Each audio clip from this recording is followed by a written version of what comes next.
Engineer 775 and Little Engineer 775.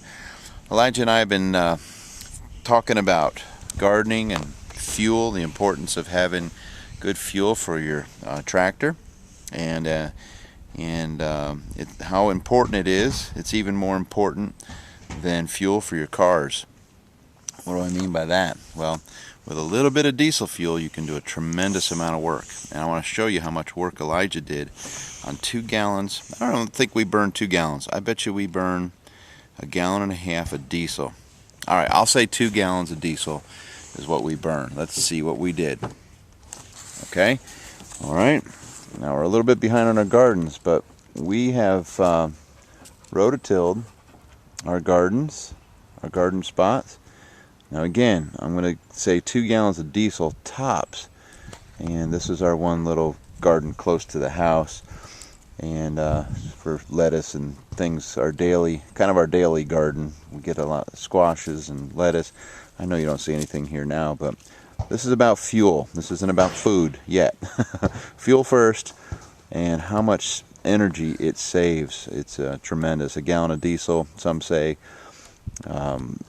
anywhere from 400 to 500 man hours of energy is what 1 gallon of diesel fuel is worth. So let's show you what we did and how we did it. When it comes to getting the most out of your fuel in a tractor, it's hard to beat a set of Scapfires.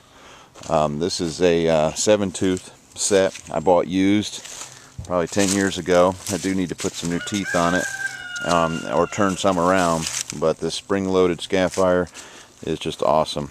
And you know, if your tractor is not capable of pulling full depth, you can just keep pecking at it. You know, you might start off going about 4 or 5 inches and then keep coming up until you pretty much can bury these. So get it 12 to 14 inches down into the soil is very important to let the moisture go down in, and it's hard to beat a set of Scapfires. Now also, I'm kind of spoiled. The last year I bought a rototiller for the tractor, and this is a time saver, but it's the best fuel conversion that I have come up with, that I can figure out on a farm. It's just nothing fancy, and it's just a rototiller, 5-foot rototiller. Works pretty good, just about covers the tires on my tractor, which makes for a nice looking garden when it's done. So that's what I've been using, and so we were, actually yesterday, Southern Prepper 1 and I were talking about the importance of fuel. Would I rather have fuel for my truck, for transportation, or for my tractor? And I'll take the tractor, and any day. So anyway, let's continue on. Hey helper, you gonna talk to the camera? Yeah, you ready to take that 4-wheeler for your own? You ready to take it? Mommy would kill me, but he's pretty close. But Elijah and I are just working on the farm today, showing you the importance of fuel and it's storing fuel. So let's go to the next spot, number 2. Elijah and I hit this other spot up here next to our house, and I haven't measured all these out, but this is, oh goodness, 160 foot long and at least 30 foot wide. So again, digging it down 12-14 inches with a Scapfire, coming back and hitting it twice with a rototiller, and makes for an unbelievable nice start to a garden. Here's an experiment I did just with the Scapfires. I had harvested some wheat, and then I threw some back out on the ground. This is hard red winter wheat, about 250 foot by 100 feet patch of hard red winter wheat. Didn't put much effort into this, but it's popped up pretty nice. Some of it 10 to 12 inches tall right now.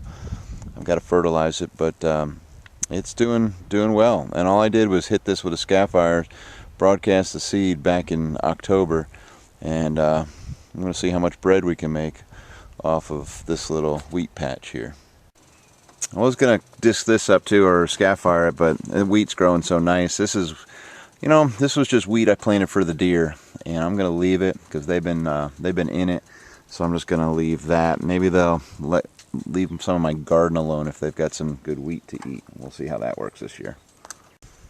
Here's patch number 3 that Elijah and I just rototilled. Again, scaff fired first, hit it twice with a scaff fire, hit it twice with a tiller, and that seems to work really good. And I think I'm going to put corn in that, and then down here is spot number 4, right? Watch the wheelies now, okay? Be careful. Alright, and then this is the other spot that we just tilled up. Scaff fire twice, tilled it twice. But let's see, this is just, you know, good. Alright, it's pretty loose down. You know, I did drive over it, so, but that's still, it's hard to do this, folks, by hand. I know some of you realize that. But to make this soil, this is a second-year garden, so I'm looking forward to some good production out of it this year. But got some good, tilled in a bunch of wheat and peas with Austrian winter peas, and it's got a lot of stalks left over from corn from last year. And so there's some good good vegetation to kind of keep the soil loose. But, you know, it's hard to beat that when you can just stick your hand in, you know, full hand. I mean, that's loose, nice soil down 8 inches. And no clay, which is usually what we fight here, is red clay. You just, you know, part of being a prepper is making soil. And it takes a couple years to make a good garden. And so I encourage you to start doing that, because if you have to do this by hand in a crisis situation, it's not going to look like this, and it's going to take hundreds and hundreds of hours. So this is spot number 4 today that I scaff fired twice, and then hit it with a tiller twice. Less than 2 gallons of diesel fuel. It would take myself a month by hand digging, turning the soil over to make it like this, and it still wouldn't look like this. It'd still be rough. So make your dirt now, folks. Make your soil, prepare your gardens, and then you'll have something to work with, and you won't have to put as much energy into it when the time comes when you need it. So I guess that's it. Just trying to encourage you to work on your gardens and appreciate the fuel that we have. Store fuel, learn how to store it, and look for alternatives. Waste motor oil, vegetable oil, transmission fluid, stuff that you can clean and burn in the tractor. And you know, it's like, oh, it must be nice to be able to buy a tractor and rototiller. Well, I didn't start with that. I started with an old piece of junk, Allis-Chalmers, and a scaff fire. You just need an old tractor you can pick up. I mean, junk. As long as the PTO shaft turns, it would run that tiller. It would pull those scaff fires. And again, if it doesn't have the power, you just take a bunch of passes. But you can do a lot with a $1,000 to $1,500 tractor that will save you hundreds, if not thousands, of man hours working out in the garden. So, and I guess that's it. So just store some fuel and learn how to clean alternative fuels. Motor oil works great. We use motor oil, and kerosenes, whatever you can get your hands on. Store it properly, and again, rather have a gallon of diesel for my tractor than for my truck. So Eli, I think you did a good job today. And what is today? What is today? Your birthday? It's my birthday? Yeah. This is what I wanted to do on my birthday. Hang out with my kiddo and dig in the dirt. So that's what we did on my birthday. So yeah, it's time to ride, isn't it?